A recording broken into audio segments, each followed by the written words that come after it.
কি প্রাসাদটা এমন অন্ধকার হয়ে কেন? এত অন্ধকার কেন? অন্ধকার দেখে আমার যে বড় ভয় করছে। কে আছো? আলোটা জ্বালিয়ে দাও, আলোটা জ্বালিয়ে দাও। আলো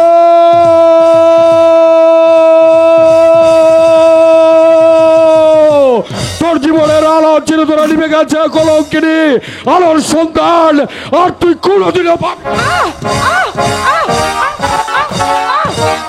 বেরিয়ে যা এই মুহূর্তে আমার প্রাসাদ থেকে, বেরিয়ে যা কলঙ্কিনী। স্বামী, আমি এমন কি অপরাধ করেছি? অভাগীর প্রতি এমন কঠোর দৃষ্টি কেন? বলুন, আমি কি অপরাধ করেছি? কি অপরাধ করেছিস শুনতে চাস? শুনতে চাস কি অপরাধ করেছিস?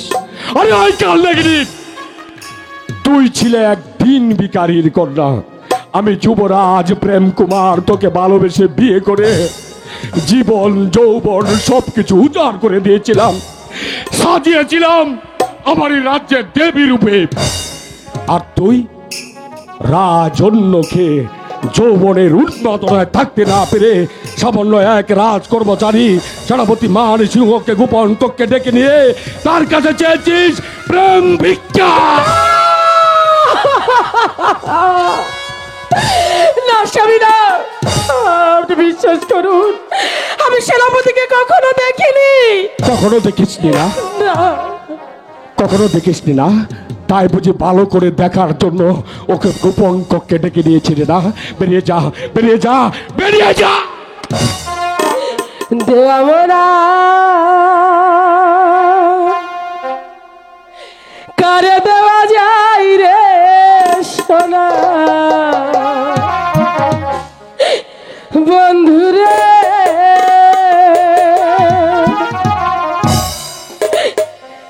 এই মিনতি জানাই তোমার পা। বেরিয়ে যা।